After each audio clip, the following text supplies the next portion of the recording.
Namaskar. I received a few phone calls from friends and who actually wanted me to speak about Shiva that I had yesterday conveyed through Hindi. And they requested that there are some people who are out of India and they have requested for uh, a small video on the explanation of Shiva in English. So this is for them. So to clarify and to help understand, uh, in Kashmir Shaivism, Shiva is defined as the ultimate consciousness, a consciousness that transcends all existence. It's beyond existence what we see. It's not merely a deity in Kashmir Shaivism. We call it Paramashiva, but that Paramashiva is considered to be that formless, that infinite reality that embodies pure awareness, absolute freedom. And it is that freedom that is a dynamic power, that's a creative energy, that creative energy which manifests the universe. While it manifests and we see so many changes all around us, Paramashiva, this ultimate consciousness, is in itself unchanging ground. It's that unchanging ground that is source of all the changes. So in Kashmir Shaivism, Shiva can be understood as that pure witnessing consciousness. So it's that witnessing power, it's that witnessing consciousness within each one of us. Each individual has that power to witness. In psychology, we use a word which is called mind's eye. So this witnessing consciousness is like that mind's eye that observes our thoughts, our emotions, our sensations, our experiences. But this witnessing consciousness, this mind's eye doesn't get entangled in these experiences, these emotions, these sensations.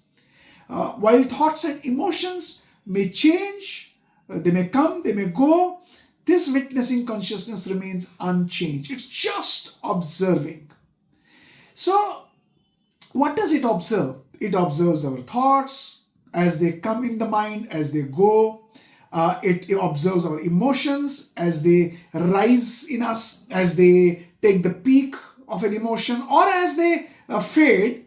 It also sees and observes and watches our physical sensation in the body that is created by emotions or that's created by thoughts. It will observe our warmth in the body, the stress in the body, the relaxation in the body. It observes that.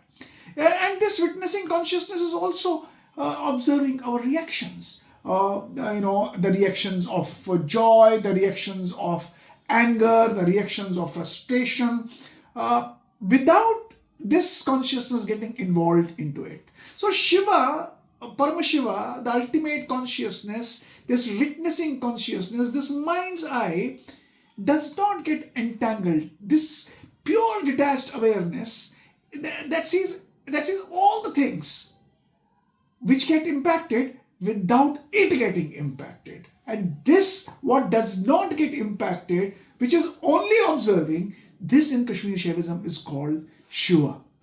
It's that part of us that is always there, silently aware. No matter what is happening around us, no matter what is happening around any one of us, it doesn't change. It is just observing. But what happens in Kashmir Shaivism? Why are not we able to see this? Why are not we able to, or why is it difficult? I will not say why are not we able to. Why is it difficult for us?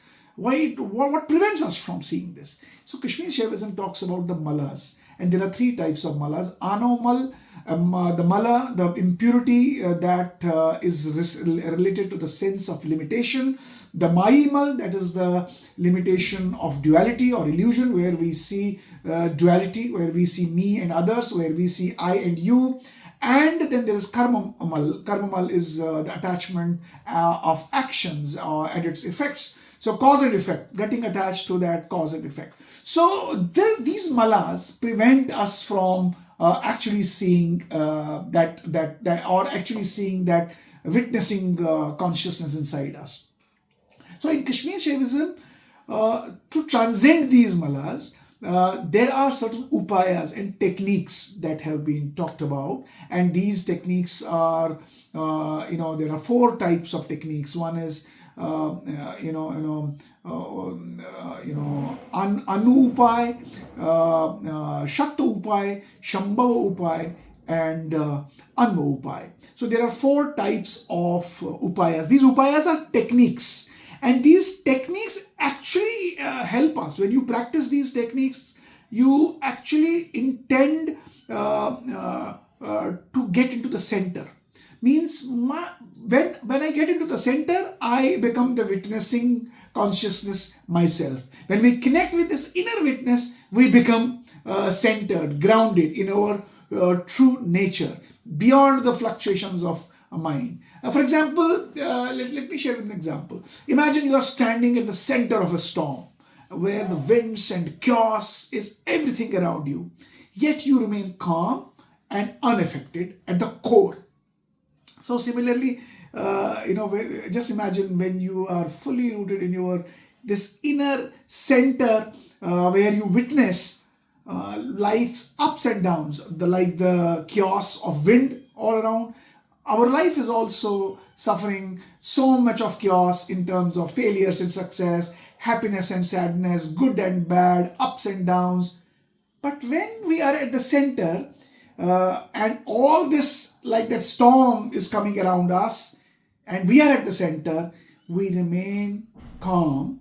We remain in the center, observing, unaffected, and peaceful.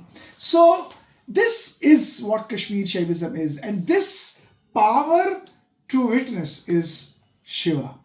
So, but we forget this witnessing Shiva because of these malas. As I said, in everyday life, we lose contact with this inner Shiva because we are so much involved, so much engrossed with our identities, thoughts, emotions, and external roles. There are pulls and pressures of moving in the life, achieving something, getting money, getting fame, getting power, and that does not let us look inside us. And we think what we think is that we are our thoughts, we are our emotions, or we are our reactions. So our thoughts, our emotions, our reactions, we think this is what we are. But in spiritual practices of Kashmir Shaivism, it reminds us that these are just the outer layers. This is not my true self. The true self is when I start experiencing, exploring deeper inside, and trying to find myself in that center and becoming the conscious observer, witness. And that is when I realize I am Shiva. Thank you very much.